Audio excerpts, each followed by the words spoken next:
What's going on, everybody, and welcome to GNR Central. We got some breaking news that broke actually last night, and I guess TMZ is the one who broke the story. So former Guns N' Roses drummer Steven Adler has ended up in the hospital after apparently stabbing himself. So according to TMZ, former Guns N' Roses drummer Steven Adler was rushed to hospital after stabbing himself at his home. Now, law enforcement sources told TMZ that someone at Adler's home called 911 shortly after 6:30 p.m. on Thursday night to report that somebody had stabbed themselves. Now, when the cops and paramedics arrived, they discovered Adler, who had suffered a stab wound to the stomach. Now, Adler was taken to the local hospital with non-life-threatening injuries, and no one else was suspected as having to be involved in the incident. Now, there's been some updates on the story, courtesy of Brando from Appetite for Distortion. So he provided a couple updates on social media. His first update says, "A trusted source tells me Steven Adler is all right. 100%. This is coming from the family. They want everyone to know he is okay." And then he provided a following update saying, "I'm told Steven's condition is now stable and being carefully monitored by doctors and staff, courtesy of Chips Enough." As of 10:15 a.m. Los Angeles time, there was an update from TMZ about the stabbing. Steven's rep told TMZ the stabbing was not a suicide attempt and simply an accident.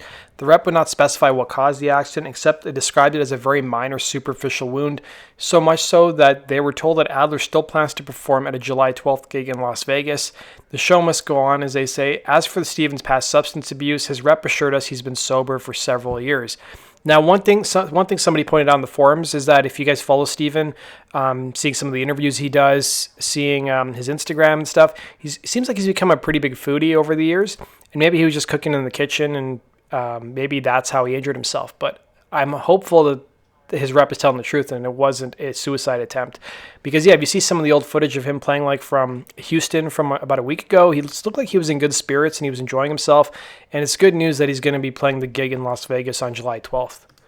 So you're probably going to hear it first. I reported it a couple weeks ago. There's a lot of rumors going around that Guns N' Roses, there's a lot of rumblings going on that, we know Guns N' Roses is playing in North America this fall, but they're going to have some more tour dates next year, more specifically in the summer, which I believe they're going to be playing Europe again, either doing the festival circuit or doing the headline tours or doing maybe a mix of both.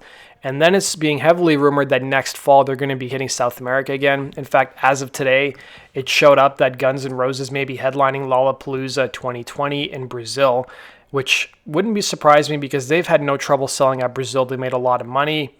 And there's even numerous reports on the Night Train forums as well. So that does it for today's news, guys. I have to catch up on my news from a couple weeks ago, so I'll be posting videos probably next week summarizing all the news that you guys have missed. But you guys can always go over to gnrcentral.com for the latest news. And go check out my new channel at Rock and Roll True Stories. We've got a pretty big community building up there. Take care.